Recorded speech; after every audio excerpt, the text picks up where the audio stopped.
My name is Igor Makarov. I'm a head of the School of Global Economy at the High School of Economics. And today we have a joint seminar with the Center for Comprehensive European and International Studies of the High School of Economics, which is devoted to the US-China decoupling. We have a series of seminars about this phenomenon, and so we, in these seminars, we analyze this phenomenon from different perspectives. And today we have a very special guest. Our speaker today would be Dr. Yuqing Xing, who is a professor of economics at the National Graduate Institute for Policy Studies. And Dr. Xing is absolutely fantastic economist who actually was among the first who attracted attention to the phenomenon of global value chains and who challenged the trade statistics, the conventional trade statistics, and shown that the conventional trade statistics does not reflect to the full extent all the trade flows which circulate all over the world and do not reflect the real state of the world, actually. And my special thanks to Dr. Xing for tracing the iPhone value chain. Dr. Xing was the first who did it, and I actually show this picture on the iPhone 3 value chain to my bachelor students. So special thanks to you, and both from me personally and from my students as well. So now Dr. Xing, as I have already said, is a professor of economics at the National Graduate Institute for Policy Studies in Tokyo. He also served as the director of the Capacity Building and Training Department of the Asian Development Bank Institute.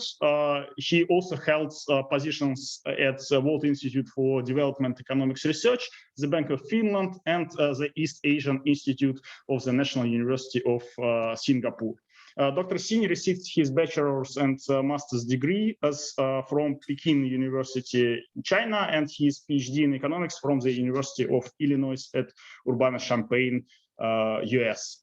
And today, Dr. Xing will tell us about his recent book, which is titled Decoding China's Export Miracle, a Global Value Chain Analysis. So, Dr. Xing, the floor is yours, and we are very happy to have you here. Thank you very much, Professor Makarov, for your very kind introduction.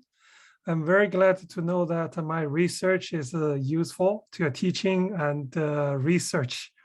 This actually is the first time I give a seminar to Russian scholars, so I'm very excited. It's my great pleasure to have this opportunity to share my research with my Russian colleagues. As Professor Makarov mentioned, today's presentation is based on my newly published book, Decoding China's Export Miracle, a Global Value Chain Analysis. Before I start my seminar, I'd like to give a little bit of promotion about my book. This is the cover of my book, the front cover and the back cover.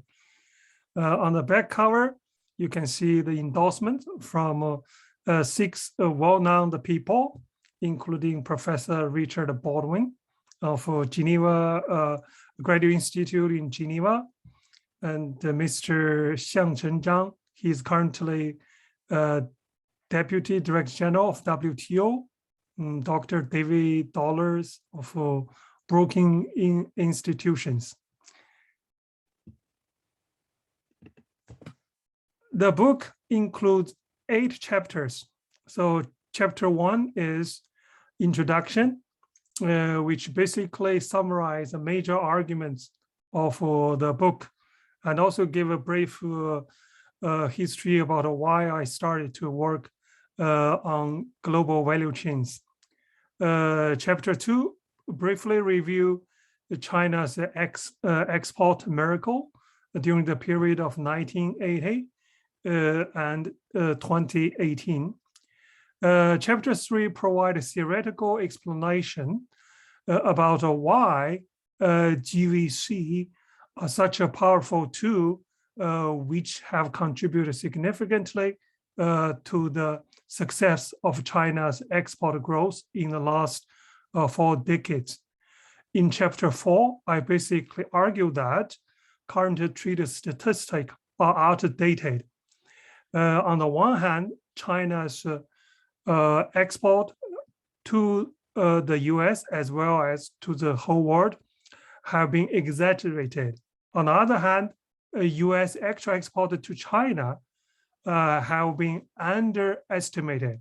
So because of those 2 factors, therefore China's trade surplus with the US or US trade deficit with China has been inflated. So if we use the GVC framework to analyze bilateral trade balance, the actual trading balance between 2 countries is much smaller. In chapter 5, I argue that exchange rate impact on trade balance is not as powerful and effective as what textbooks teach us. Why? Because when the goods are produced and traded along global value chains, currency depreciation or appreciation of appreciation can only affect a part of whole value added. So for many countries, their contribution to the whole value added of goods traded in the global market actually rather small. Therefore, we don't see significant impact of exchange rate on bilateral trade balance. In chapter 3, I discuss about the policy environment, that is why Chinese firms have joined global value chain smoothly, and why Chinese firms have been integrated with the global value chain. There is a policy environment which nurtures the participation of Chinese company into the global value chain. In chapter 7, I use Chinese mobile phone industry as an example to show how the GVC strategy can help developing country to develop a particular industry, and how Chinese company upgrade their value added and technology capacity along global value chain. In the last chapter, I basically discuss how the ongoing US-China trade war and the unfolding pandemic will reshape the global value chain. What will be the future trajectory of China-centered global value chain? Because of a time limit, I cannot cover all the chapter. So in today's presentation, I simply focus on chapter 2 and 3. So during the discussion period, so I'm open to the question related with other issue discussed in this book. Now I'd like to discuss why China's export achievement in the last 4 decades can be called a miracle. I'd like to show 3 stylized facts to support my argument that is China's export success in the last 4 decades is a real miracle. First, since 2009, China has become the #1 exporting nation. Since 2009, yeah. So this picture shows the export of China, Germany, Japan, US, measured in the share of total world export. So if you look at this red line, which indicate China's export. So in 1980, China's total exports accounted for less than 1% of the world export. That is the beginning of China's economic reform and its opening to the world economy. But in 2004, that is after 24 years later, China surpassed Japan, turned to the largest exporting nation in Asia. At that time, China's export accounted for 6.4% of the world export, and Japan was the largest economy in Asia. Then 3 years later, in 2007, China surpassed the US as the second largest exporting nation. Then in 2009, China turned to #1 exporting nation in the world. I would like you to pay attention to the fact that in 2009, China's GDP per capita was 3,800. That basically means when China turned to the largest exporting nation, China was a lower middle income country. China was far away from industrialization. And before 1980, China was a closed-down economy. That basically means in 3 decades, China transformed itself from a closed economy to the #1 exporting nation in the world. Even its GDP was much smaller than the US. So this is a miracle. If we look at the specific sector that is a high-tech product category, China's export performance is even more impressive. In 2007, in that year, China's GDP per capita was $2,700. But China's export in high-tech products exceeded the US, which is an undisputable technology leader in the world. So in 2007, China exported 343 billion high-tech products. In that year, the US high-tech export was about 250 billion. So China's export in high-tech was also much higher than that of Japan and Germany. By 2017, China's high-tech export rose to 654 billion. From 2007 to 2017, the US high-tech export actually decreased from 240 billion to 160 billion. And the high-tech export of Japan and Germany remained roughly constant, no change in the 10 years period.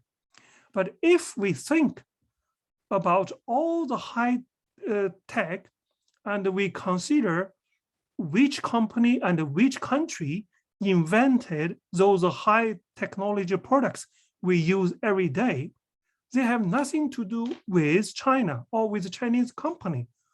All the IP of the high-tech products we use every day actually belong to multinational company of developed country. Then the question is, #1, it's a miracle. As a developing country, China turned to #1 exporting nation in high technology company. On the other hand, Chinese company do not own any IP of those high-tech products.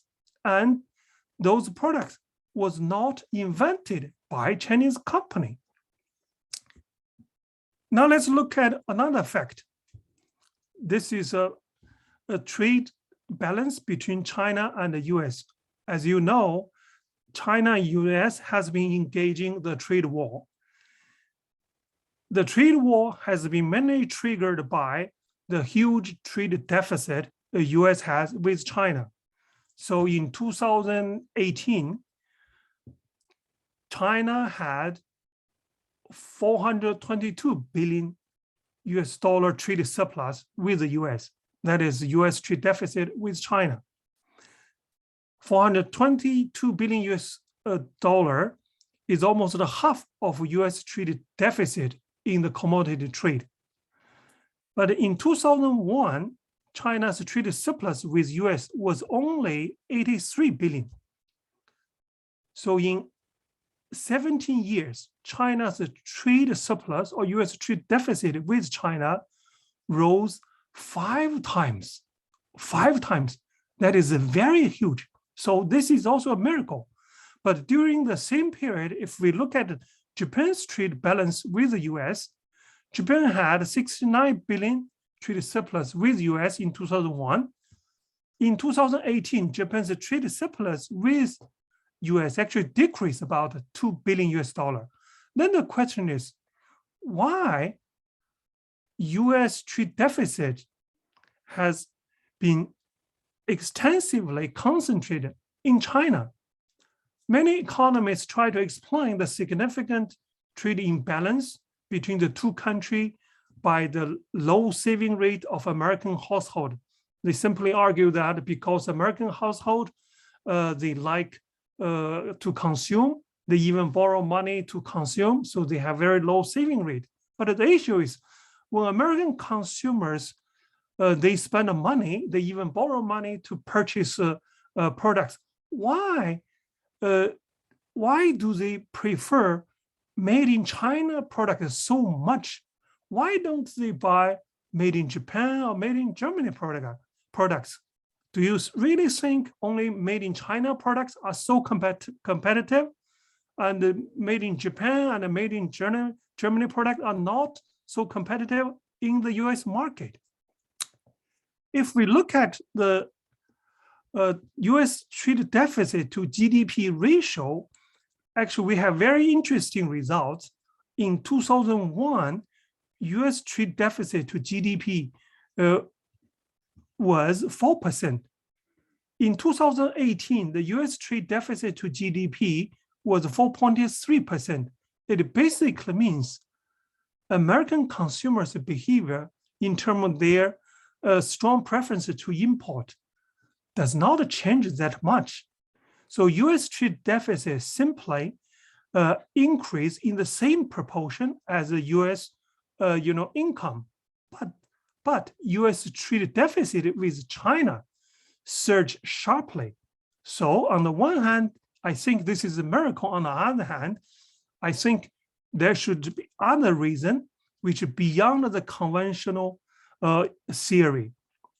So therefore, I would like to use GVC as a framework to interpret China's export miracle. So if you do a simple Google search about China's export performance and the academic research, it's easy to find thousands of academic papers and newspaper articles which try to explain why China's export rose so rapidly in the last 4 decades.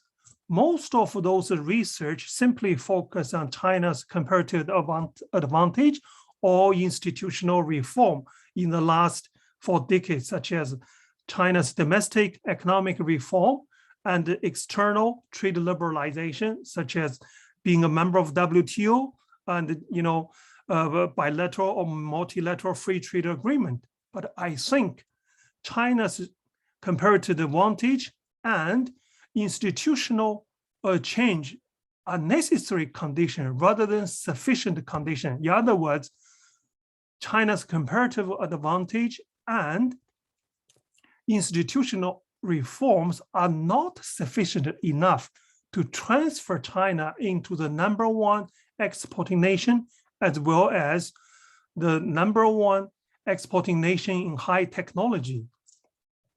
So basically, I think conventional theory simply cannot explain China's export miracle. The history of international trade theory actually is very simple. So here I, summarize the major trade theories we use to explain international trade. Regarding comparative advantage, which basically explains inter-industrial trade, such as clothes for wine and trade. Hector-Olin theory, which also explains inter-industrial trade, such as clothes for oil. Then we have new trade theory developed by Nobel Prize winner Paul Krugman.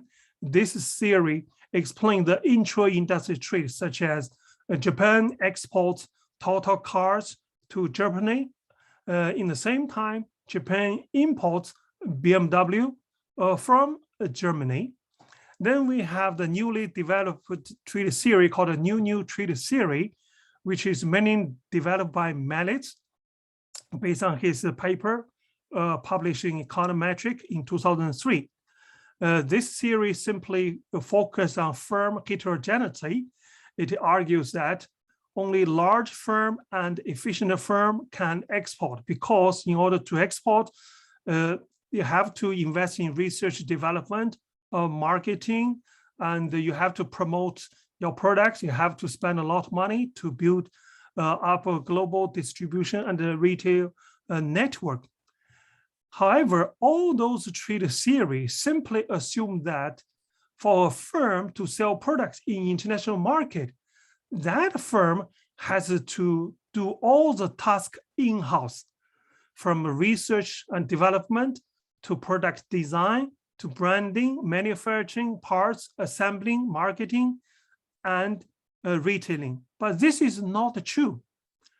Today, global value chain have become a major form of international trade.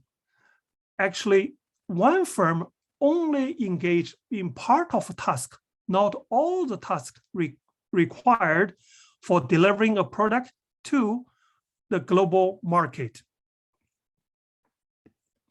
Here, I'd like to show you the nature, the true nature of China's export. So from those pictures, you can see clearly Chinese export are made and traded along global value chain, which managed and operated by multinational company. Look at this iPhone. On the back of iPhone, there is a very clear statement: designed by Apple in California, assembled in China. Actually, all the Apple products carry this statement. I'd like to see that. I think I'm the first economist who pay attention to this statement. This statement indicated the beginning of my research on global value chain when I use iPhone 3G, the first generation iPhone, to analyze US and China trade bilateral imbalance. I was inspired by this statement. When I saw this statement, I actually asked myself a question: why Steve Jobs called it assembled in China, not traditionally made in China? So if you look at other products, those fashion products, what we see is Gap made in China, H&M made in China, Uniqlo made in China. What do those picture means? That basically means Chinese companies are just a part of the global value chain led by Gap, H&M, and Uniqlo. So this picture, that is everything made in China in the Walmart. This is someone who protests or Walmart for importing too much Chinese products. If you think about the implication of this statement, that basically means made in China products are distributed to millions of households through the extensive retail store of Walmart. That is, Walmart retail store actually help Chinese products enter global market. So those pictures, it tells us the source of the competitiveness to a lot of Chinese export actually are the technology, design, and the marketing network belong to multinational company. They are not China's comparative advantage. Global value chain have been developed rapidly in the last 4 decades. So global value chain are a new model of international trade, where the international division of labor has evolved from level of goods and industry to the more granular level of the task of the same products. Traditionally, the textbook explain international trade, but that kind of international trade refer to the trade between 2 different products, that is inter-industry trade all the intra-industry, that's two differentiated products, but still those are the products are made by different country or different company. But today, if you look at Chinese export, all of them actually manufactured and traded along the global value chain, where many firms, not just the Chinese company, many firms located in US, Japan, Korea, Taiwan, they jointly produce those products and eventually deliver those products to the global market. Therefore, in the age of a global value chain, the comparative advantage of an individual country, for example, when we talk about the competitiveness of Chinese export, I do not think comparative advantage of China actually determines the competitiveness of Chinese export. To a large extent, the competitiveness of Chinese exports depends on the technology, brand, and the distribution network of the global value chains Chinese firms have participated in. So why global value chains are such a powerful tool which can help Chinese products to enter global market? Basically, there are three spillover effects. So once Chinese company join global value chain, they can enjoy those spillover effects. They can enjoy those spillover effects to export their products to the global market, but they don't have to pay, they don't invest on any of effects. So those effects actually are externality. So the first effect related with the brand, I think all of you also, purchase different products in your daily life. So think about when you go to a shopping mall or department store, whether brands affect your purchasing decision. Most of consumers actually are brand oriented. So their purchasing decision are largely determined by brand preference. So in the European clothing market, branded clothing constitute around 80% of the market. So if we look at the global athletic shoe market, Nike, an American company, and Adidas, a German company, the two companies actually jointly control more than 2/3 of the athletic shoe market. But we know China is a major place of manufacturing Nike and Adidas. So think about this. If the shoe made by Chinese company did not use the design of Nike, did not use the brand of Adidas, do you think they could export the same amount of athletic shoes? Definitely not. So in the casual fashion market, it is competition between Gap and Uniqlo and other fashion brands, not made in China and made in Japan or made in the US. In the PC market, it is competition between Dell, HP, not made in China or made in the US. China remains a developing country, so it's very difficult for Chinese company to market their products with their own brands. It takes very long time for Chinese company to develop internationally recognized brands.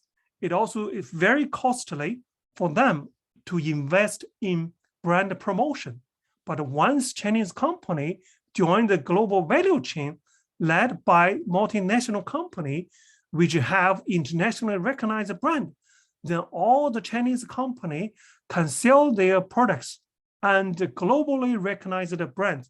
So the brand-driven demand in the international market automatically translates into demand for made in China products, so which significantly promote Chinese export globally.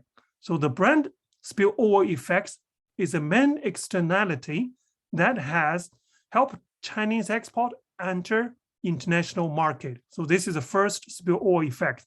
The second spillover effects is related with technology and product innovation.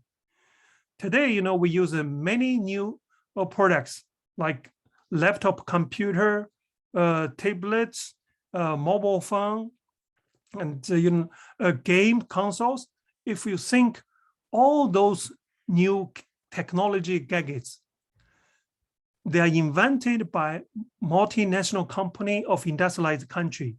The invention of those products has created new markets which boost the new demand. But no matter how advanced a product is, it requires not only advanced technology components, but also low technology parts and labor-intensive service. For example, assembling all the parts into a ready-to-use smartphone. So Chinese company, they don't have advanced technology to make those products independently, but they specialize in low technology tasks, such as producing standard components, a battery, antenna, camera lens filter, or they can engage in labor-intensive tasks like testing and assembling. Then, once they provide those low technology tasks, then they can join the value creation process of high technology products and benefit from access to the rapid growing global market. So when consumer demand more and more high technology products, so they also demand more and more low technology components and labor-intensive services provided by Chinese company.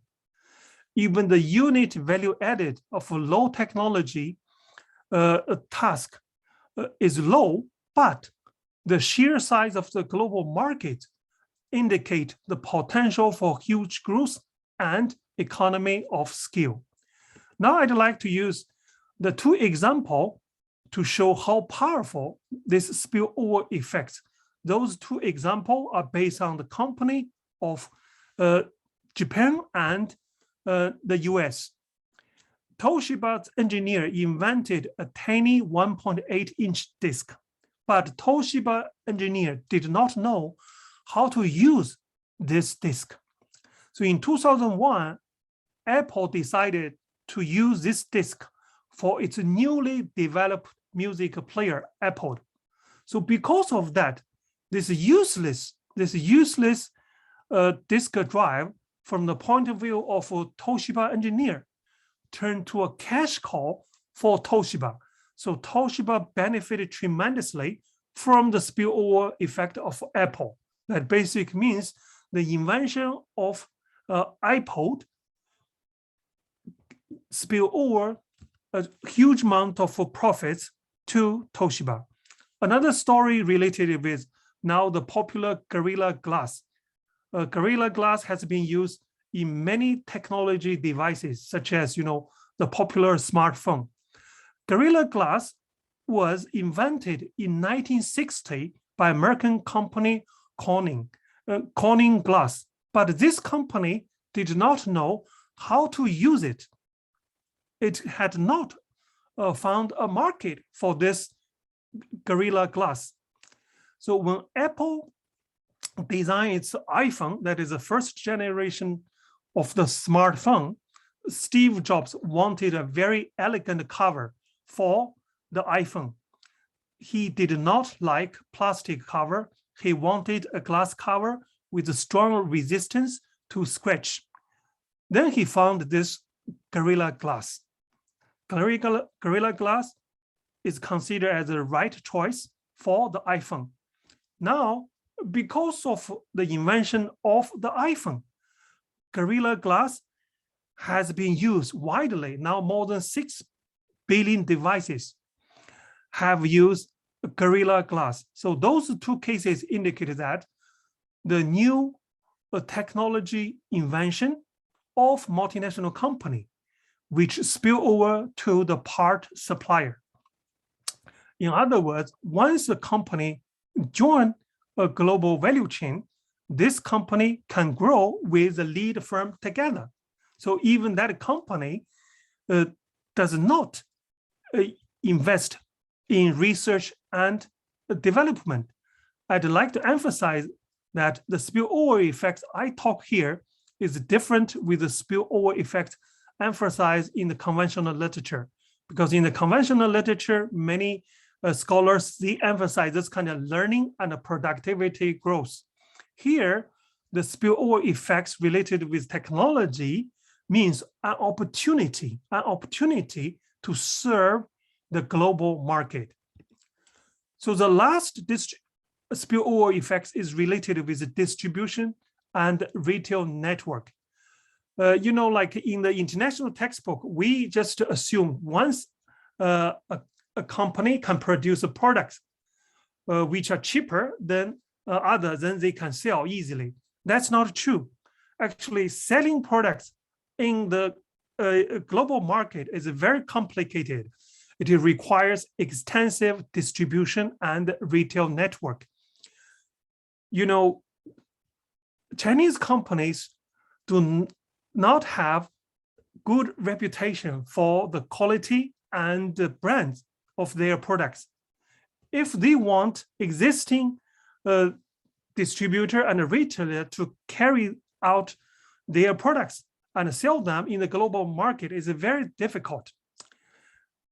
On the other hand, they do not have huge amount of financial resources to build their own global distribution network. For example, Apple has its online and offline stores, and H&M, Uniqlo, they have their retail stores in many, many countries.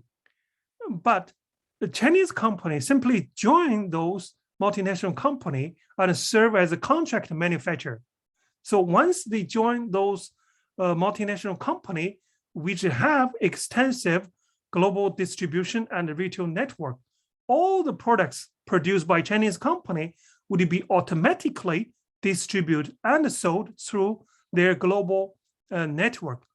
Therefore, Chinese companies do not have to worry about the marketing and retailing. So those three spillover effects actually facilitate the penetration of Chinese products into the global market. Now I'd like to use the facts to back up my argument. Let's see whether what I said is true or not. This is the China's iPhone export to the US. So in 2009, China exported 2.02 billion iPhone to the US in 2009. In 2015, China's iPhone export to the US rose to 7.5 billion US dollar. That is more than tripled. But think about this. Who should be given the credit to the significant increase of China's iPhone export to the US? Chinese company assembling iPhone or Apple? I think definitely the significant increase from 2009 to 2015 is attributed to Apple's technology innovation and excessive marketing, which has nothing to do with China's comparative advantage. Why? During this period, Chinese workers' wage actually rose almost 100%. In the same time, Chinese yuan appreciated against the US dollar about 10%. Those two facts means that China became more expensive than before in terms of assembling iPhone or manufacturing iPhone. But China's export of the iPhone to the US jumped more than 3 times. This significantly increase is due to Apple's leadership, not China's comparative advantage, simply because Chinese company or the company located in China they are part of Apple's value chain. Therefore, when Apple grows, their export rise too. Now let's look at the laptop computer. Here I show, I use this table to show you China's, laptop export from 2000 to 2018. Now I'd like to just emphasize China's laptop export in 2010. So in 2010, China exported 95 billion US dollar laptop, which is about 72% of global laptop export. In terms of a unit, close to 200 million units, about 75% of a global laptop export. That basically means for every 4 laptops available in the global market, 3 of them was assembled or manufactured in China. But if we think about the technology of the laptop computer, it is clear that American company Intel, AMD have monopolized the CPU of laptop computer.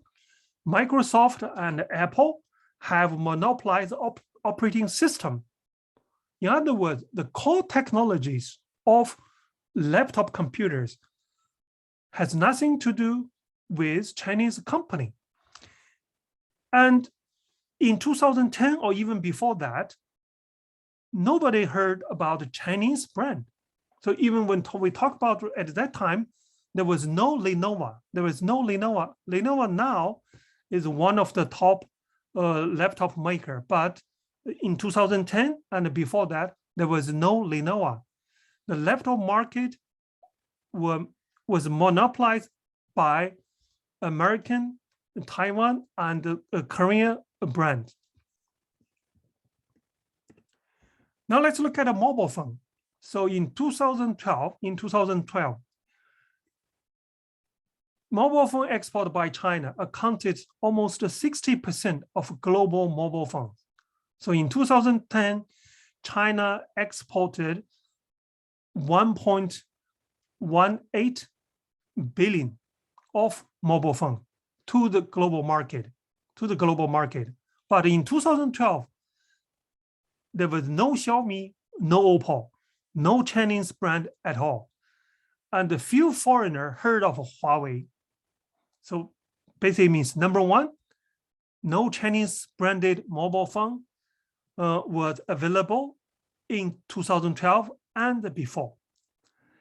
And all the mobile phones core technologies are controlled by American company, such as Google's Android operating system, Apple's iOS operating system. If we talk about the chipset, the CPU, those chipsets are monopolized by Qualcomm. So all the Chinese, mobile phone maker rely on the chipset of Qualcomm. In other words, in terms of technology of mobile phone, we don't see the role of Chinese company. And this cannot be linked with China's comparative advantage. But why China exported 60% of mobile phone available in the global market? Because Chinese companies serve as contract manufacturer for all the international brand. For example, even today, all the iPhone available in the global market are assembled exclusively in China.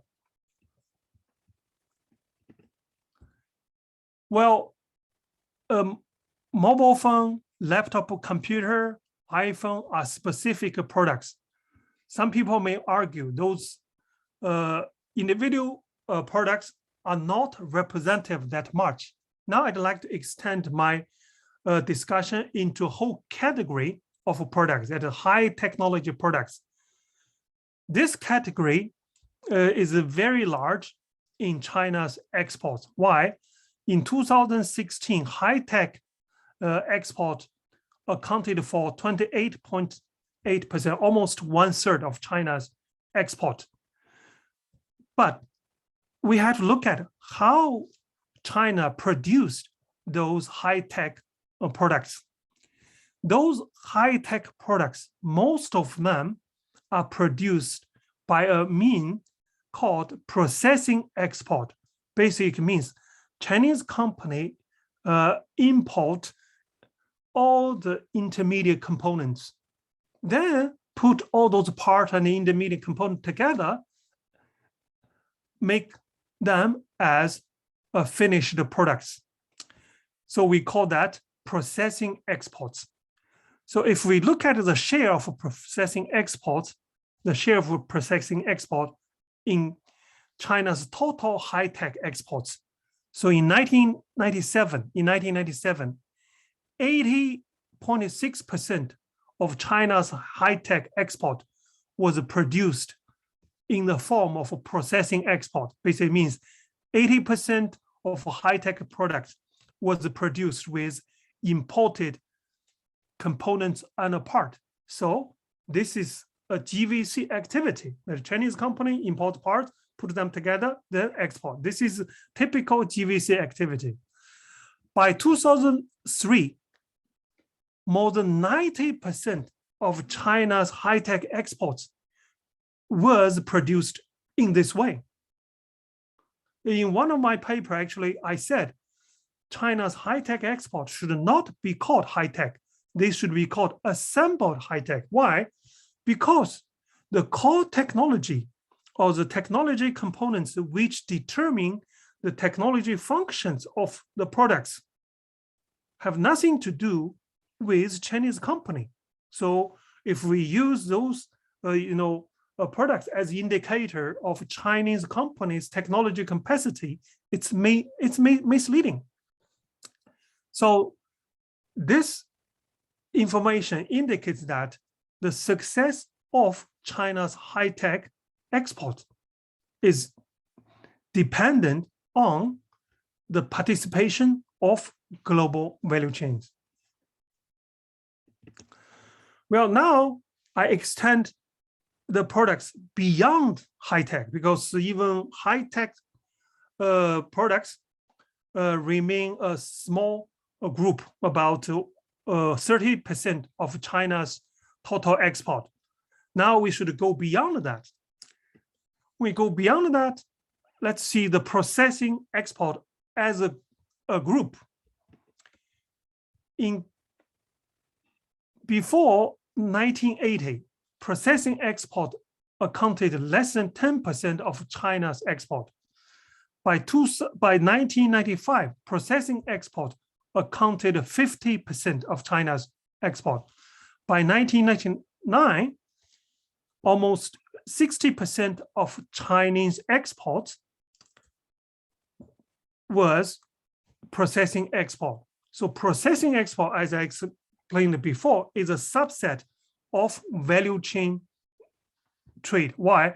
Because in order to make processing export, Chinese company have to import foreign parts and components. This is number one. Number two, when Chinese government approve the status of making processing export for Chinese company, those company should provide a proof. That is, they should have proof that is a foreign company will eventually purchase those products. Then those company can have the status of making processing export. Because with that status, Chinese company can enjoy zero tariff when they import intermediate inputs, and when they export those processing products, they don't have to pay value-added tax. So during the period of 2000 and 2007, almost 50% of China's exports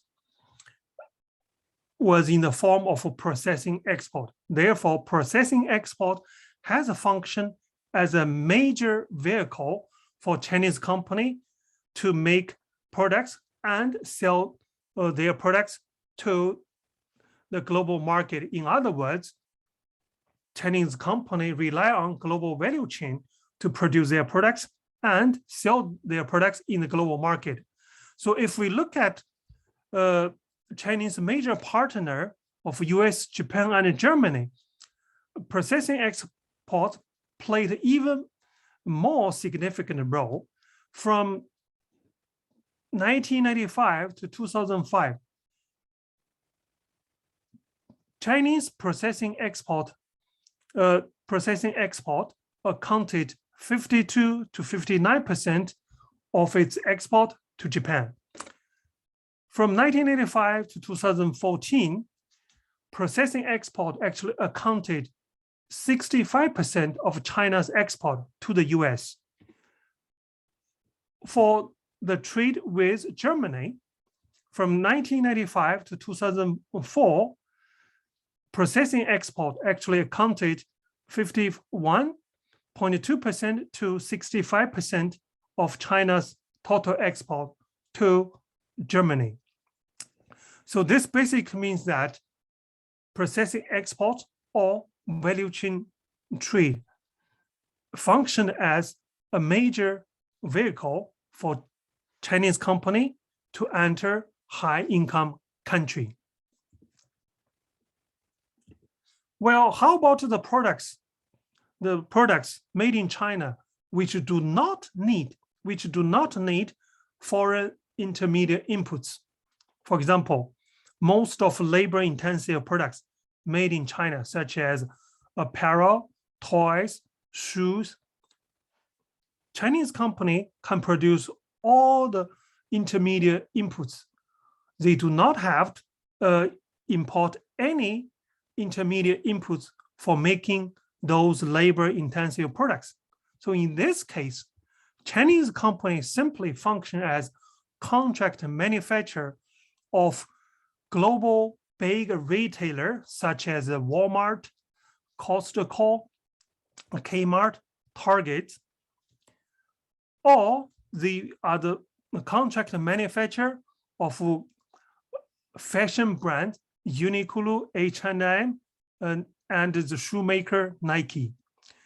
So in 2018, more than 90% of Uniqlo supplier located in China. So basically means, there are more than 100 Chinese company, they make T-shirt and jean and other fashions for Uniqlo. Then Uniqlo sell those products through its global retail store. H&M had more than 800 Chinese suppliers, and Nike had more than 100 Chinese suppliers. So here I show you the imports of Walmart from China. So in 2001, Walmart imported 9.5 billion goods from China. By 2013, that is 12 years later, Walmart imported 49 billion, close to 50 billion. That is 10% of total US import from China. So through Walmart's extensive retail network, made in China products, most of them are labor-intensive products, can access millions of American households. So Walmart's distribution and retail network and the distribution network of other those brand marketer help Chinese company to sell their products in the global market. Therefore, when we look at the processing export and the non-processing export, both of them depend on the global value chain led by multinational company. So Chinese export simply benefit from the technology, brand, and the distribution and retail network of those multinational company. Okay, I think I have to stop here in order to have some questions to discuss. I only focus on China's export miracle and how global value chain can explain the miracle. But if you would like to ask a question related with like exchange rate, US-China trade balance, and how the pandemic and trade war would change the trajectory of global value chain and upgrading along the global value chain and other issue. I'll be very happy to discuss with you. Thank you very much, Professor Xing, for this interesting, thought-provoking presentation of your book. We will certainly have the questions from the audience, and I ask the participants to write down your questions in chat or just raise your hands in Zoom, and I will give you the floor. But first, we have two discussants who had an opportunity to read your book and who have some comments on it. We have two representatives of the High School of Economics who do their research in the area of global value chains and who may discuss these issues professionally. So I am pleased to give the floor to Yuri Simachev, who is the Director for Economic Policy of the High School of Economics first. Please, Yuri Vyacheslaevich. Dear colleagues, do you hear me?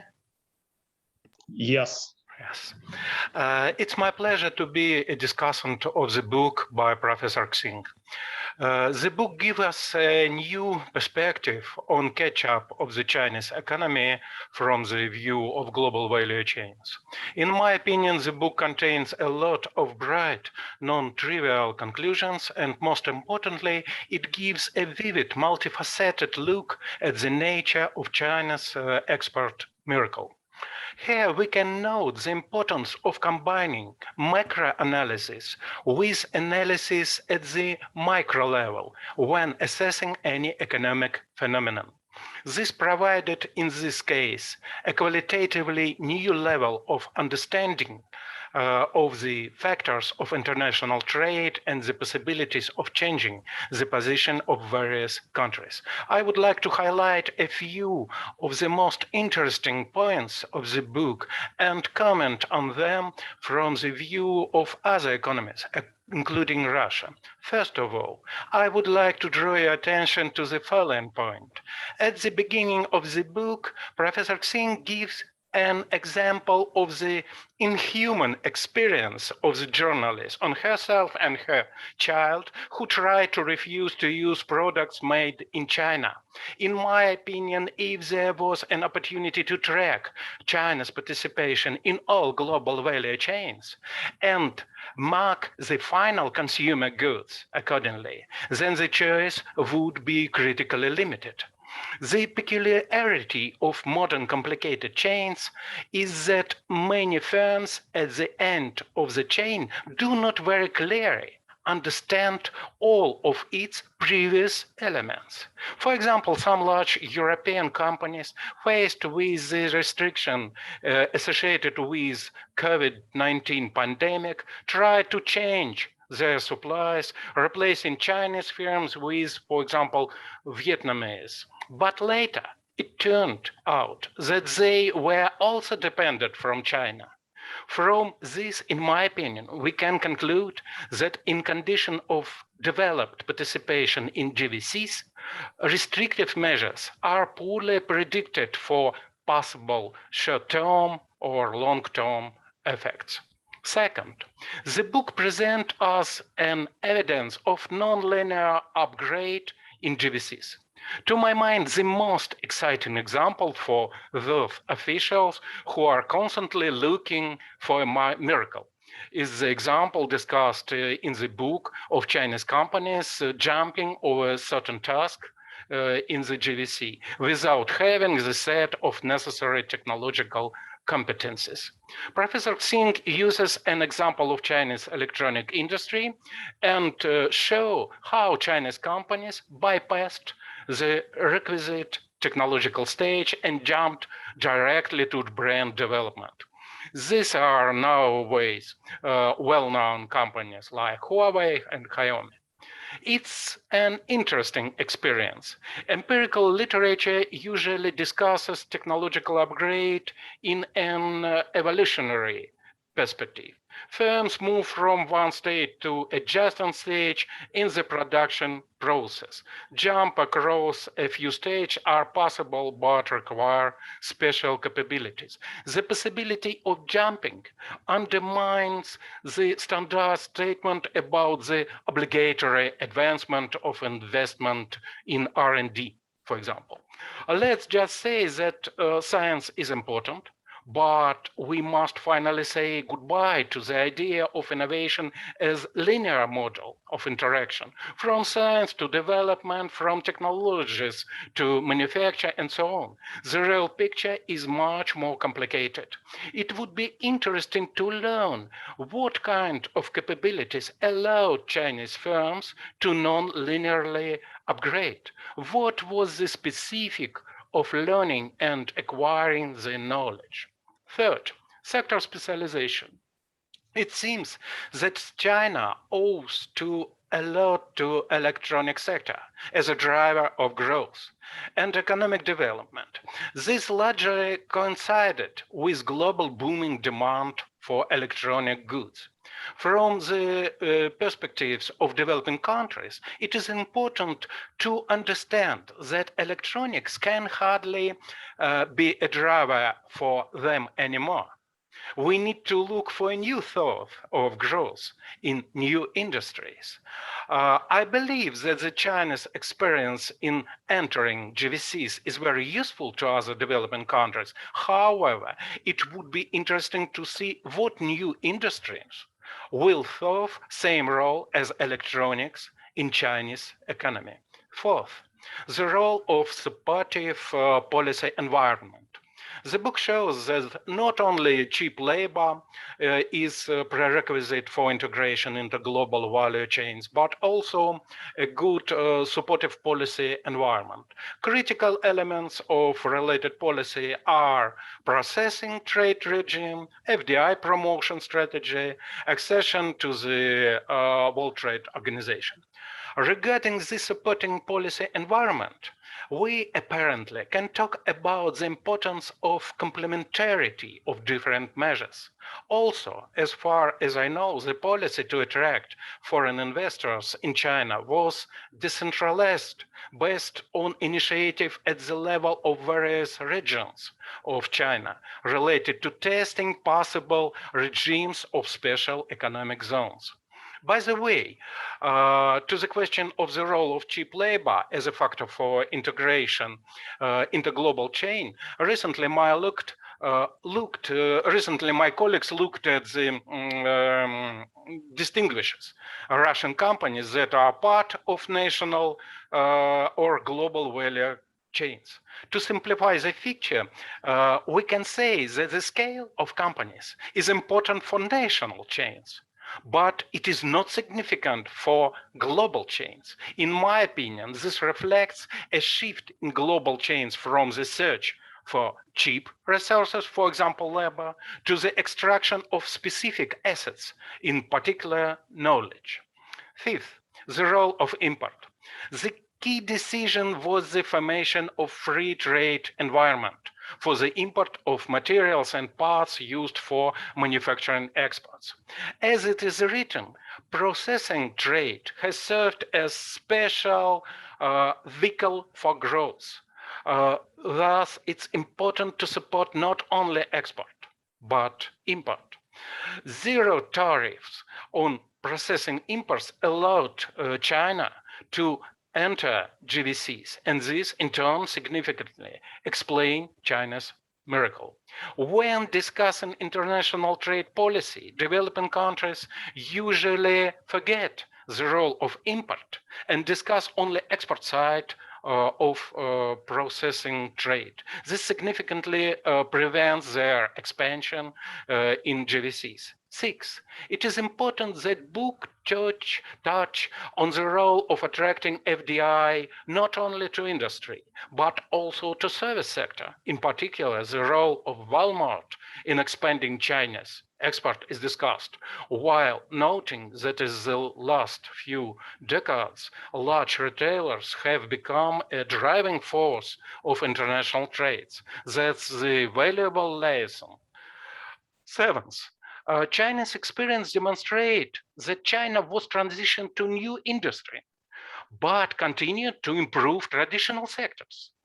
As it's written in the book, while Chinese exports have diversified into capital and technology-intensive products, China's dominance in world market of labor-intensive products, such as textiles and clothing products, have not weakened. In fact, it has grown even stronger. This again not in the line with traditional literature that says that a country should go the following way.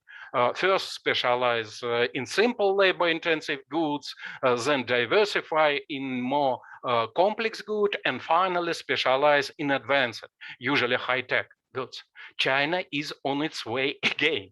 I see that as another useful lesson from developing countries. Traditional sectors are getting new stimulus of development with Industry 4.0. And a country shouldn't just abandon traditional industries. Raising effectiveness in traditional sector may be another important source of growth.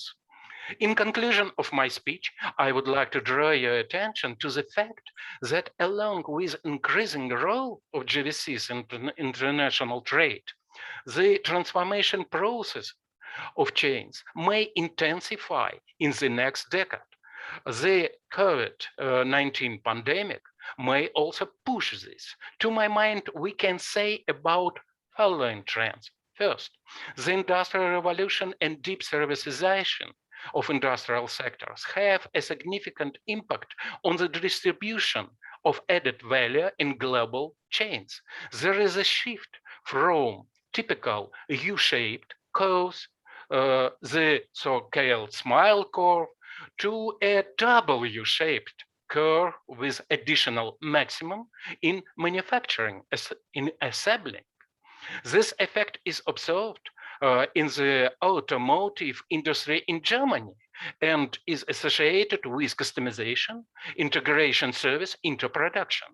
Secondly, digital platforms are beginning to play an increasing role in chains. As a result, it can be expected that chain will change into the network and their composition will become more changeable in time and actually less controlled by companies themselves. Finally, it seems that the exclusive role of multinational companies in the formation of global chains will become less impressive, since relatively small or medium firms with strong technological or organizational innovation will take a significant place in the formation of chains. This is due to the higher role of startup in Industry 4.0, for example, in such fields as artificial intelligence, and to the presence of digital platforms that provide a global start for small firms on global markets and the selection of superstar exporters. Thank you for your attention. Thank you for your presentation. Thank you very much, Professor Simachev, for these comprehensive comments.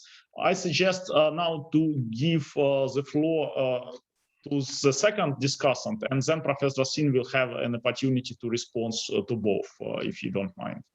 Our second discussant today would be Associate Ivan Deseatnicov, who is an associate professor at the School of Global Economy and who also works professionally and for a long time already on studies of GVCs. Please, Ivan. Okay, thank you very much, Igor. Thank you, everyone, for being here with us, and special thanks to Professor Xing for great discussion of the book and for the opportunity you gave me to read this book. Also, I would like to thank Professor Simachev for very interesting discussion. And I believe after such a great discussion, I don't have much to talk about, well, I would like to try to present some thoughts about that arise in my head when I was reading the book. So may I show my slides? I have just a couple of slides to show. Yes, you may. Wait a second.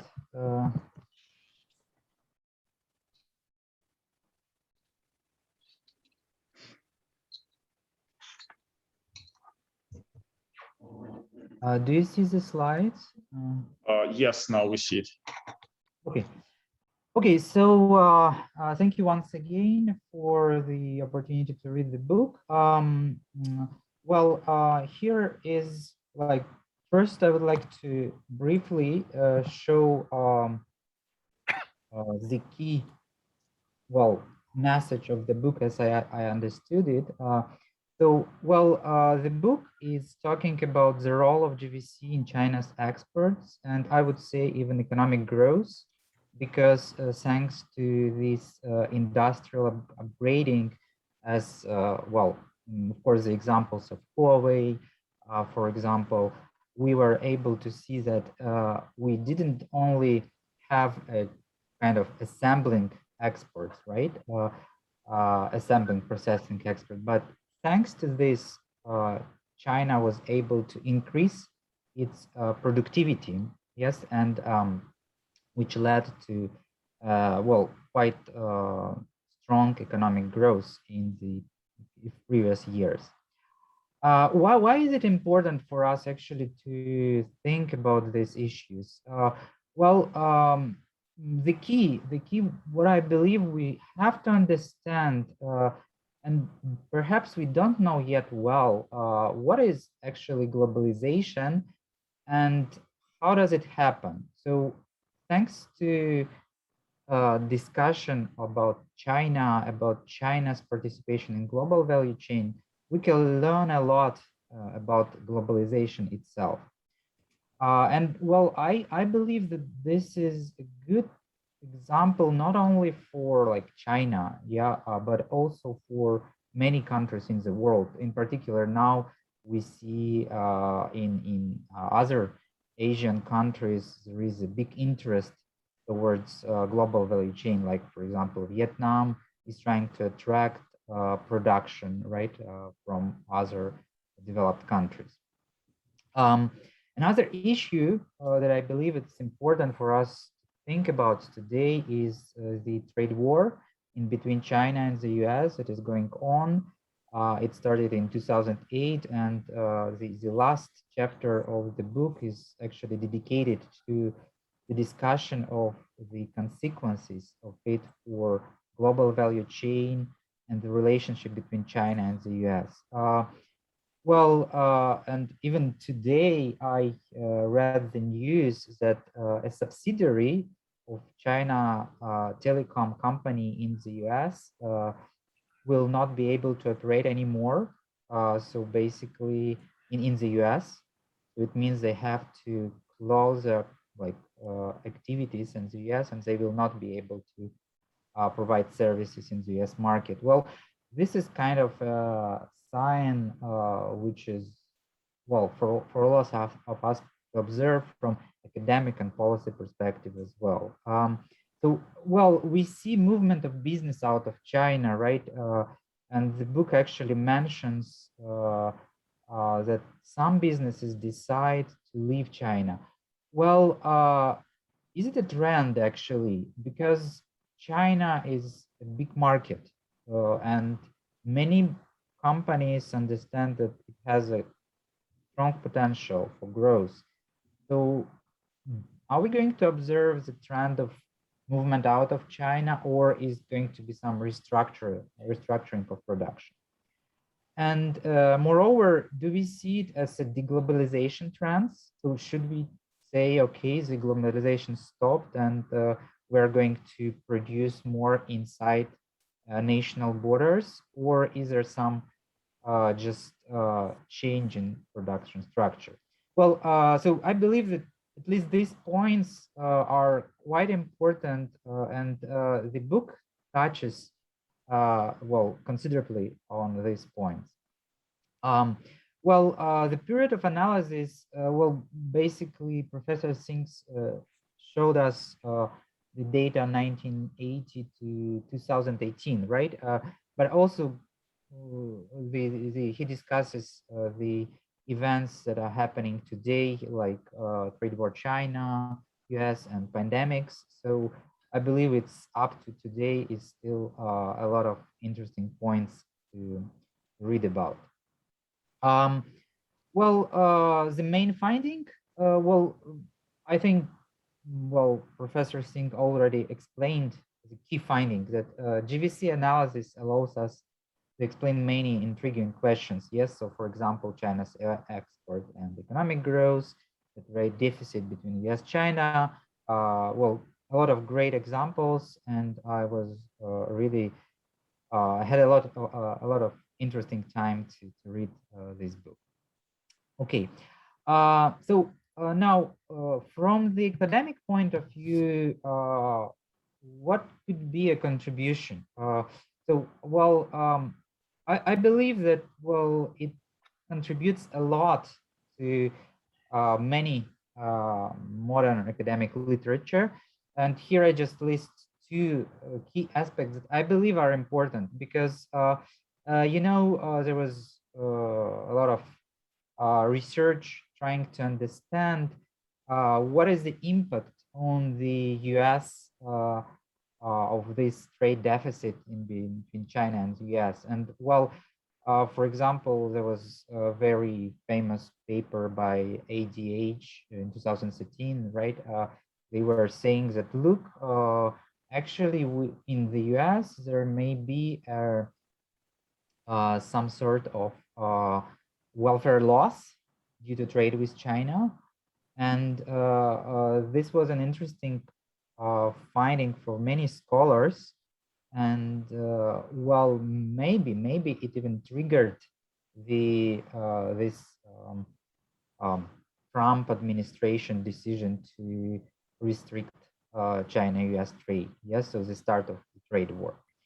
And another, of course, big literature that we are all aware of is the study, theoretical, of course, and empirical analysis of global value chain. And here I just list a few works of Antras, who was trying to think from the contractual points of view, how can we think about global value chain and production.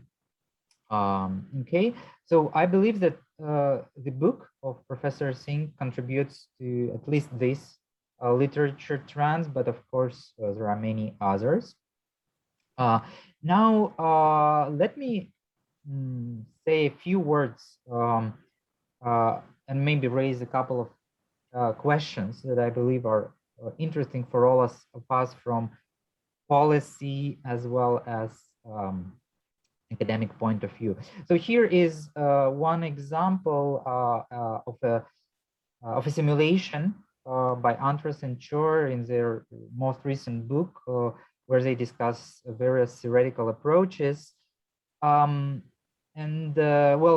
This model is built on the famous Calienda-Paras roundabout loop modeling on GVC. And basically what you have to see at this picture is the following. You've got on the horizontal axis the gains from trade without intermediate input trade, right, without GVC.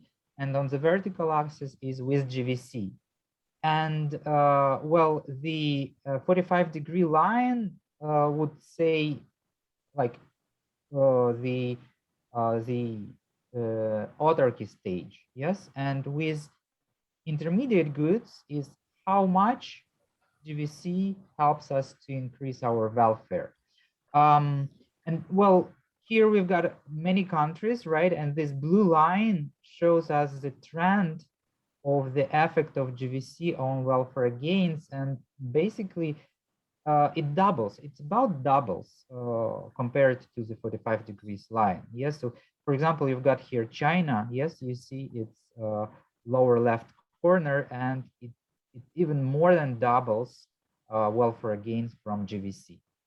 So I believe that the book of Professor Xing reports very well to this modern attempts to theoretically model GVC, right? So I find it great for all of us. Now, let me raise a couple of questions here. The first one, here you've got, from the World Development Report, a map of different countries' participation in GVC from the point of view of their, let's say, difficulty of production. And as we see here, already in 2015, right, China was producing advanced manufacturing services, right? US, we see here mostly innovative activities. One question that I'm really passionate about and interested in, can we draw conclusions from the case of China or other countries in the world, right? As Professor Xing explained, in, let's say, beginning of 2000, China was not producing advanced manufacturing and services from the point of view of like GVC production, right? And gradually, it was able to increase its value added, domestic value added in this more advanced industries. So can we use a similar approach from the policy perspective for other countries to grow? So for example, like now we see like African countries are producing high commodities. Yes, so can we see it's increasing its participation in GVC? Okay, this is one question that I would be happy to hear Professor Xing's opinion.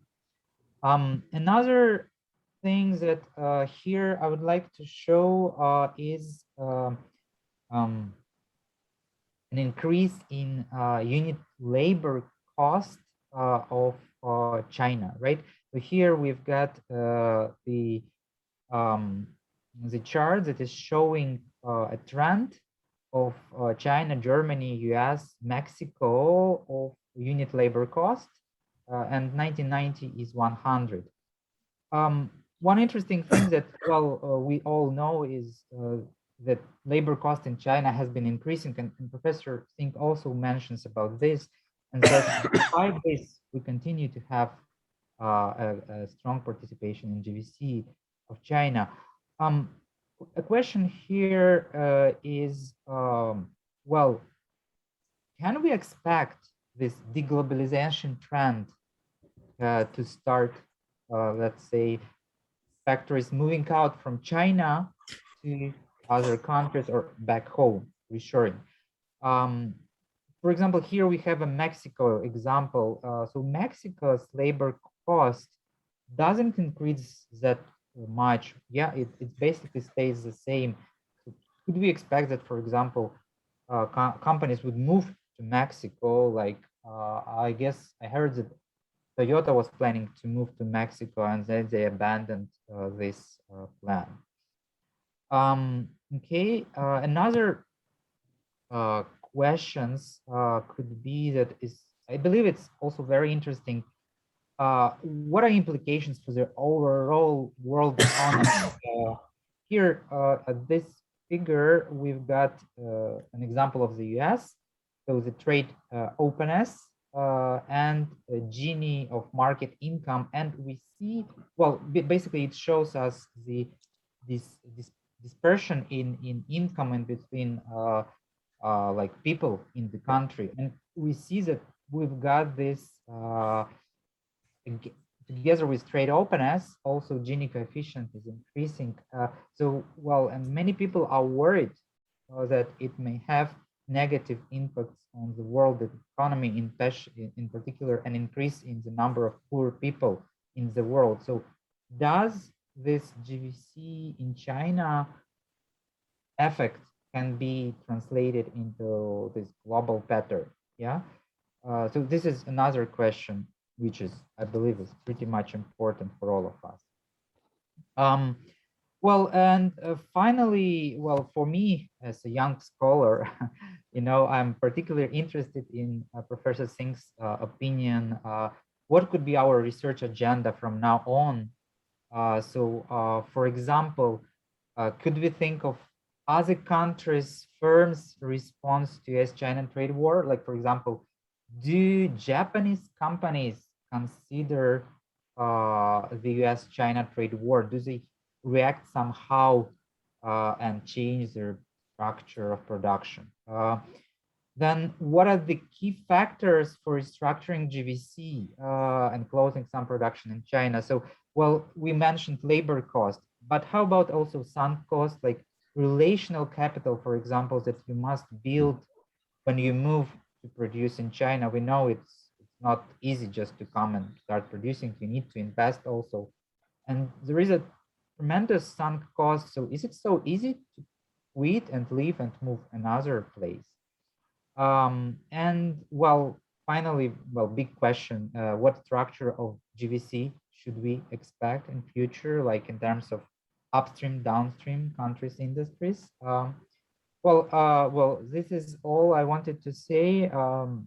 Thank you very much. It was a great read. I was very much interested to learn a lot of new facts for me.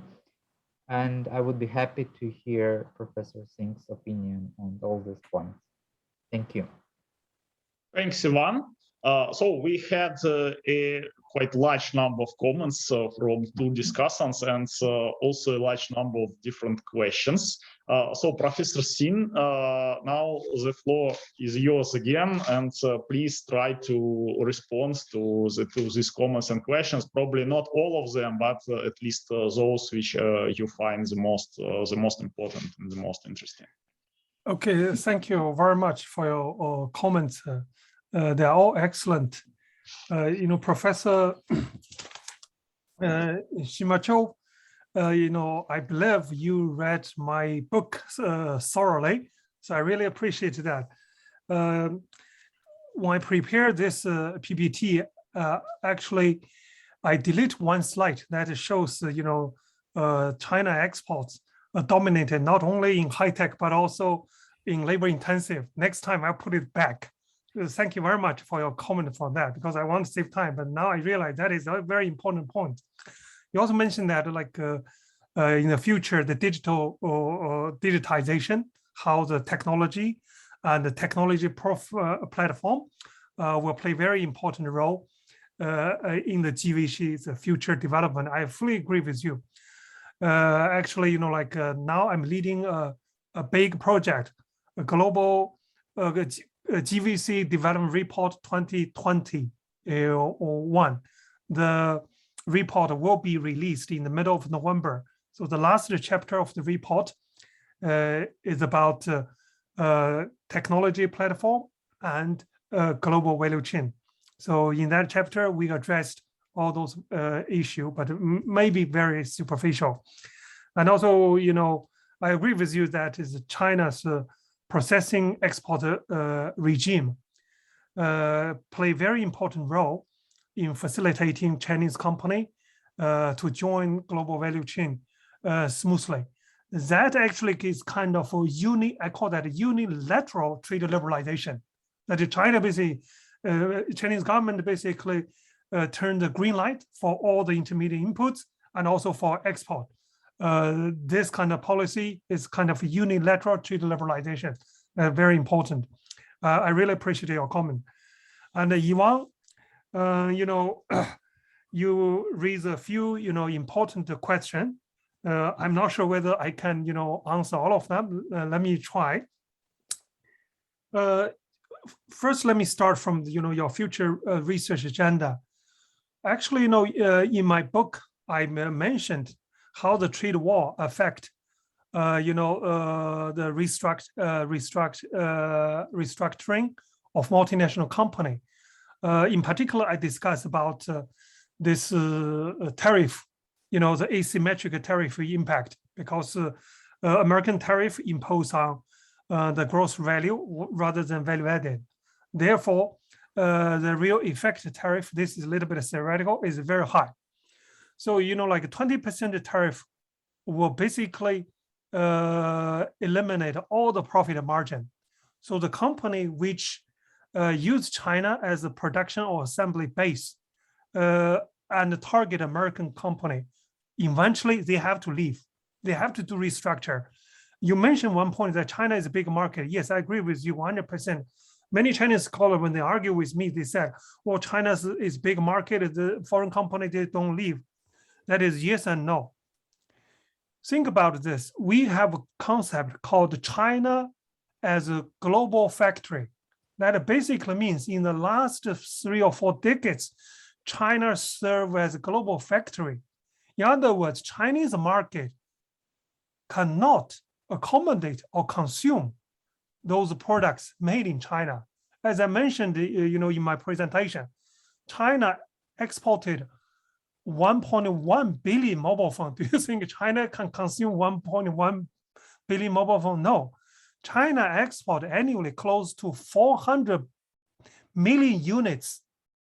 1.1 billion, that's unit, or 400 million unit computer. I don't think Chinese market can digest. Therefore, many companies, they use China as a production base, and they target American market. They have to shift their production or supply chain out of China. Otherwise, 25% tariff will erase their profit margin. So this kind of restructure should happen. You also said, whether I can draw the conclusion based on China about other countries. You mentioned that, whether other developing countries, they can follow the same strategy. I think, yes. In the report I mentioned it before, we discussed, Philippines and India.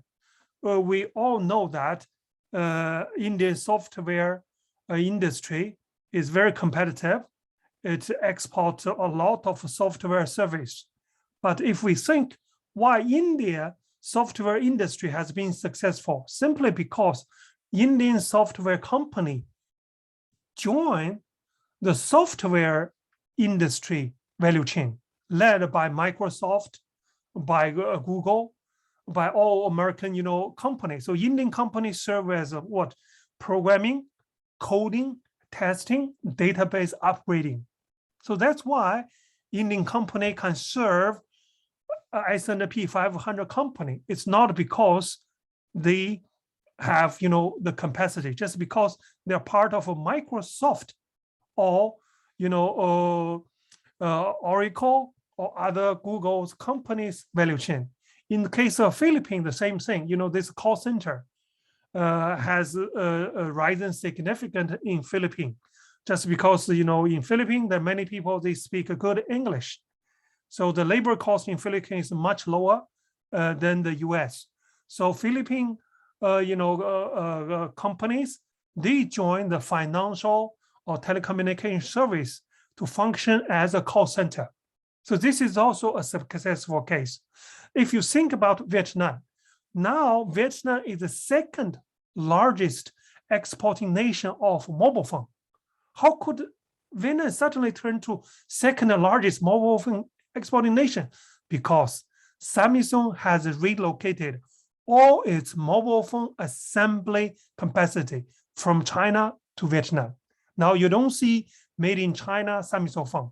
All you can find in the market are Samsung made or assembled in Vietnam. So I believe, this global value chain can help not just China, can help many developing countries if they are open to global value chain, and if they can find their specific comparative advantage to plug in a global value chain. You shows that very nice chart that is by, I think, Paul Andrews, about the correlation between income disparity and globalization. I agree with you 100%. Globalization is one of the factors contributing to rising income disparity. Just use China as case. So that's why I always said, made in China products are competitive. It's not because Chinese made products are cheaper. Nike shoe is most expensive, more than $200. iPhone are the most expensive smartphone, more than $1,000 US. You hold $1,000 US in your hand, no matter where you go, right? But who got the profit? The leader firm. The leader firm. So that's why, you know, the Silicon Valley, those software engineers, this designer, their salary has risen significantly because those people are very competitive. They're highly skilled worker. They have a very good education training, and also the shareholder of those companies. So they use China as assembly or manufacturing base. So their profit margin rise significantly. According to my research, Apple's profit margin in its iPhone around 60%. Nike in its annual report shows that the average gross profit margin is 43.8. Think about this. Making a shoe, you make 43.8% gross profit margin. So using those kind of global value chain strategy, their profit margin increases significantly. So you think about this smile curve, that's what you mentioned. China specialized at the bottom. The two sides which add the highest value added, highest because of design, marketing, right? So the large portion of value added is captured by leader firm. So I believe, you know, this globalization or the development of global value chain contributed to the rising, income disparity. I agree with, author's paper that you mentioned. That is, the trade with China contributed to the U.S. unemployment and deindustrialization in the U.S. Why? Actually, in my iPhone paper, I mentioned it clearly. Before 2005, Apple actually had a factory in the U.S. After 2005, Apple phased out all this kind of production facility and outsourced that to China. So when you shut down the factory in the US, then the people who used to work there lost their jobs, right? This is an immediate effect. So many scholars argue that because of technology, well, robots, something, yes, robots replace workers to a certain extent. But I think the development of value chain and globalization strengthen the process of deindustrialization and the unemployment of manufacturing industry. Yeah, thank you very much. All your, points and the question are excellent. I need more time to study them. Thank you very much, Professor Xing. Yes, unfortunately, we are slightly already behind the schedule, but I still propose to have just 5-10 minutes for questions from the audience. Please. I have no problem. I'll be very happy to, to discuss with the audience. Yes, I think. Thank you for your time, Professor Xing. Actually, I want to be the first as a moderator, and my question is very simple and silly. So in your famous chart, in your famous figure about the iPhone 3 value chain, so you've shown that just $6.5 out of $500 of price of iPhone stays in China as a valuation, right, in China.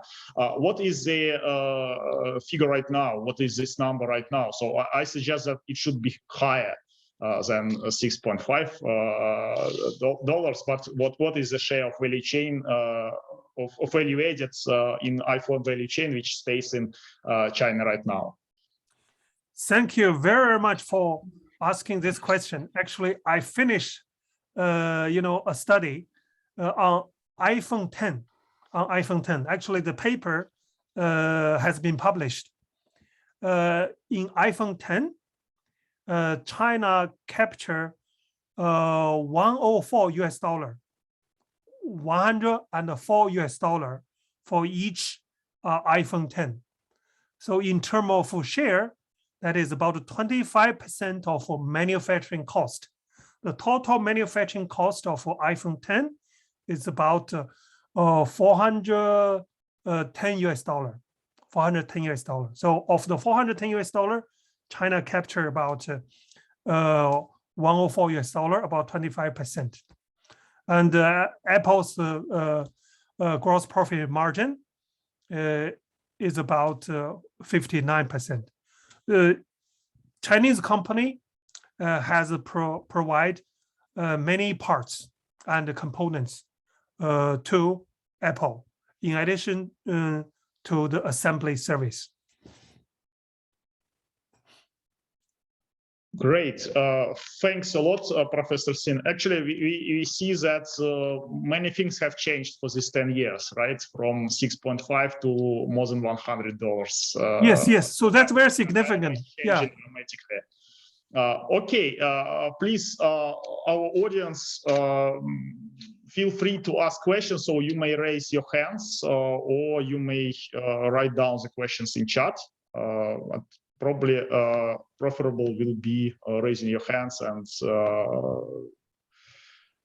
make your contributions. Nobody wants to ask. I see Alexander. No.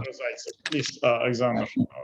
Yes, hello. I'm Associate Professor of Higher School of Economics. So thank you so much for a very bright presentation and for a very interesting book. I think we will gain a lot from it.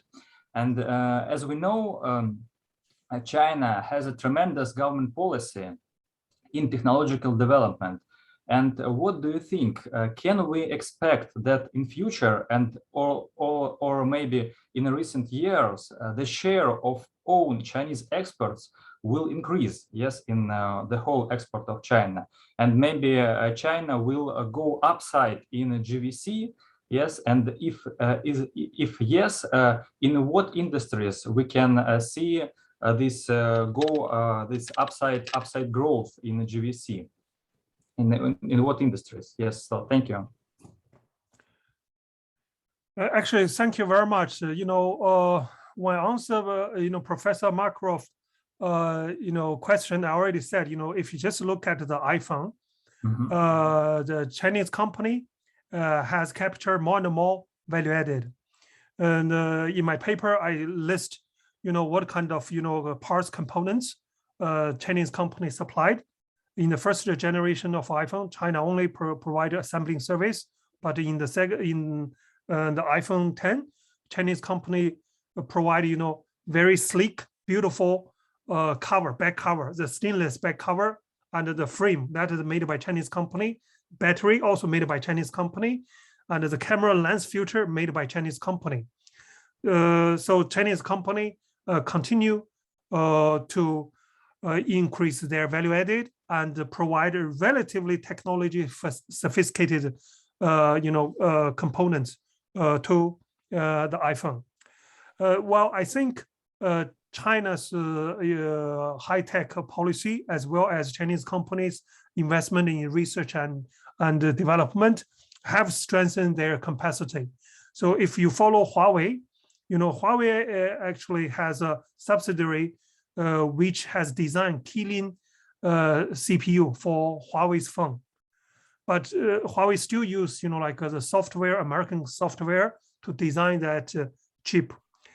Because of China-US trade war, which now turned to so-called technology decoupling, I think Chinese company, in particular high technology company, which have highly, dependent on American technology, they will strengthen their research and development in the core technology in order to substitute for American technology. I believe software will be the one direction, in particular, the operating, software. Now Huawei roll out is so-called Harmony operating system. And also Chinese company will focus on the software, which can be used to design chipset, and also, the machine, which make chipsets.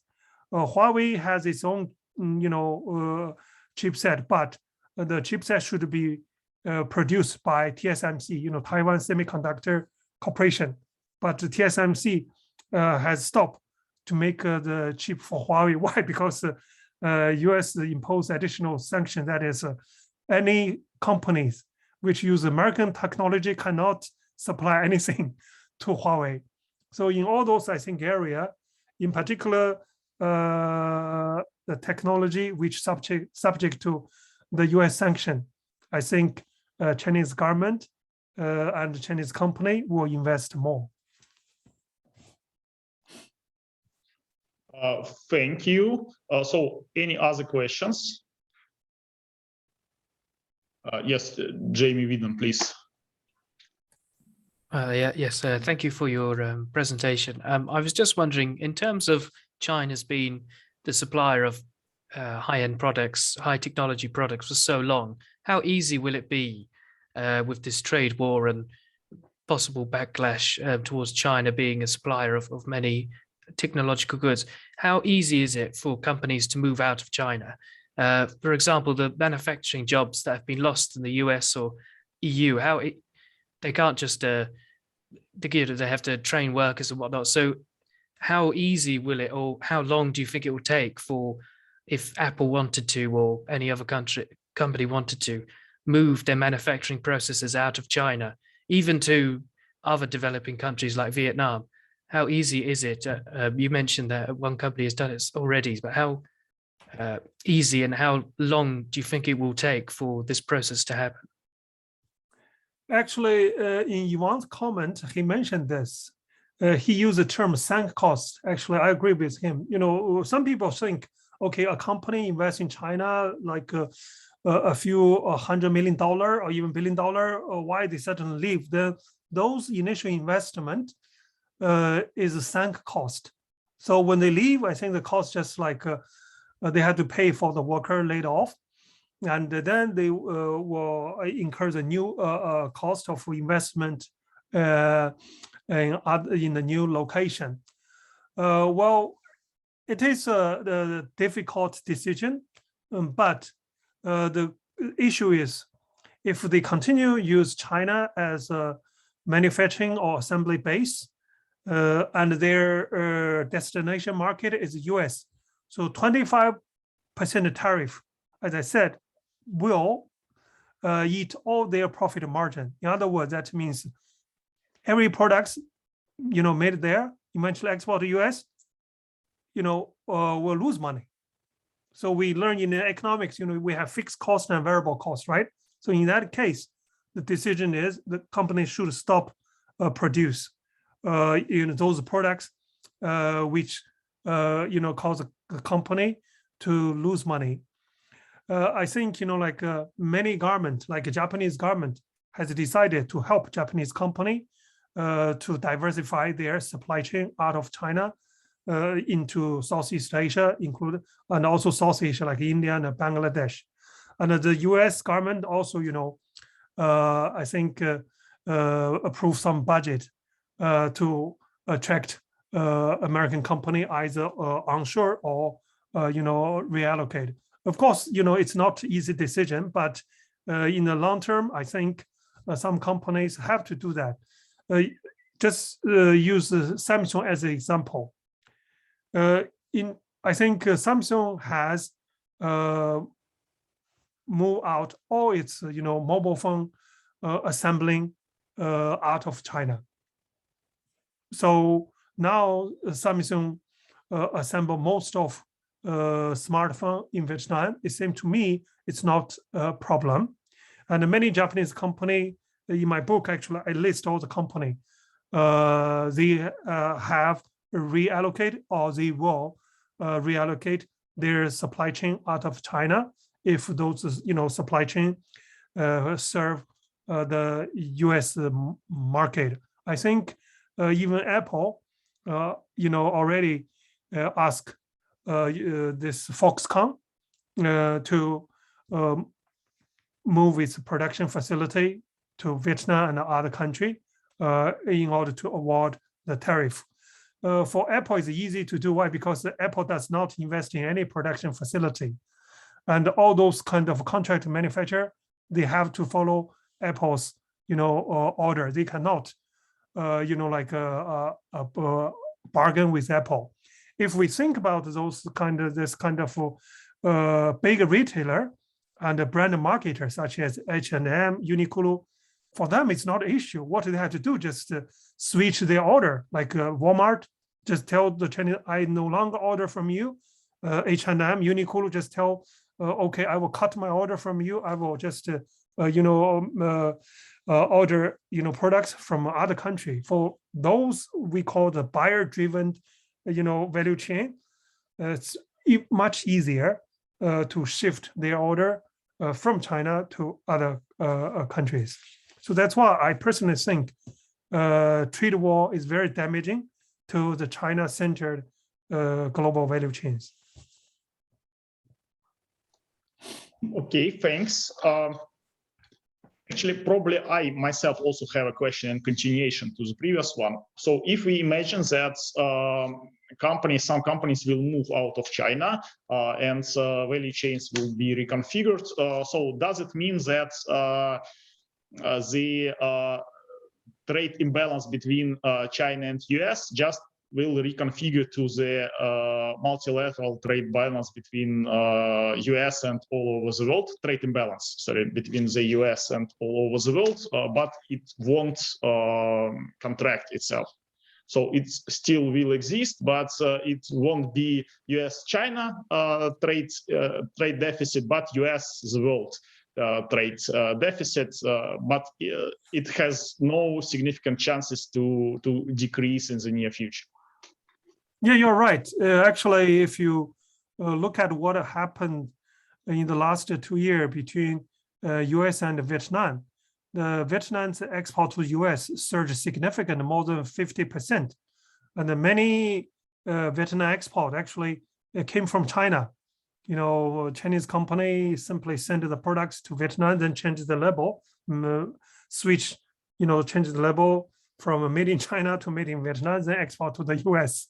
And also a Vietnam company, they purchase a lot of intermediate inputs from China. So as the export of Vietnam to the US increase, China's export to Vietnam increase. So part of trade deficit US has with China is a shift to Vietnam and other country. So at the aggregate level, we don't see significant change of US trade deficit. But there is one thing I want to mention. I think in my book I mentioned current trade statistic underestimate greatly the export of developed country. Why?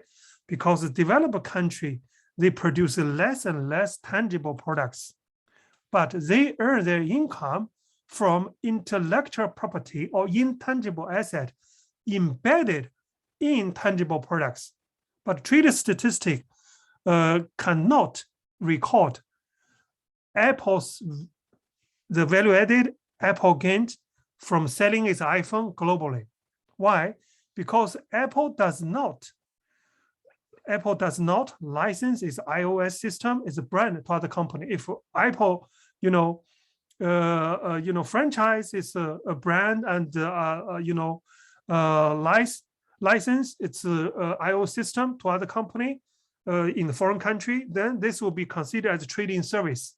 But Apple, Nike, and many other companies such as H&M, they earn income from their intellectual property or intangible asset by selling physical goods or tangible products which are made and assembled by developing country.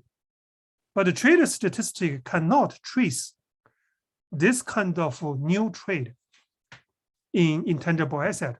Therefore, I argue that trade statistic greatly underestimate the export of industrialized country and exaggerate trade imbalance between developing and developed country.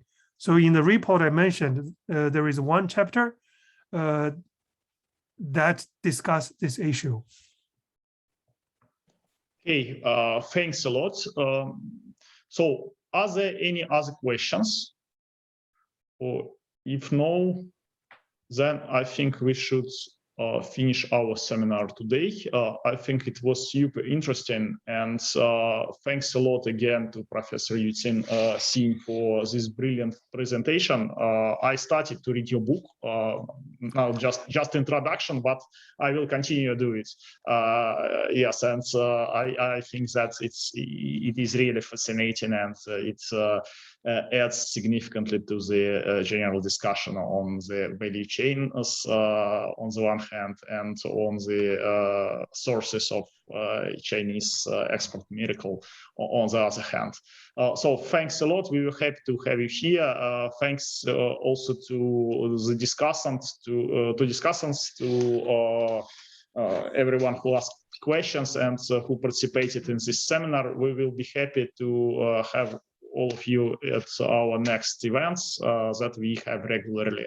We also hope for further cooperation with Professor Yuqing Xing, because what you do is really fascinating and very, very valuable for us as well as international economists. Okay, thank you very much. Yeah, I really enjoyed today's discussion. Professor Makarov, I will send you the paper of the iPhone X. There is a detailed, like information about China's value added to the iPhone X and what Chinese companies supply to Apple. Thanks a lot. Yes, thanks. I will send you an email, and you may respond to me with the paper, with your paper. Okay, you can use that as material for your teaching. Yeah, sure. Thank you very much, Professor Xing, Professor Makarov, Professor Simachev, for great workshop. It was very interesting. Yeah. Thanks you all. Bye. Okay, thank you very much. Bye-bye. Thank you so much. Bye.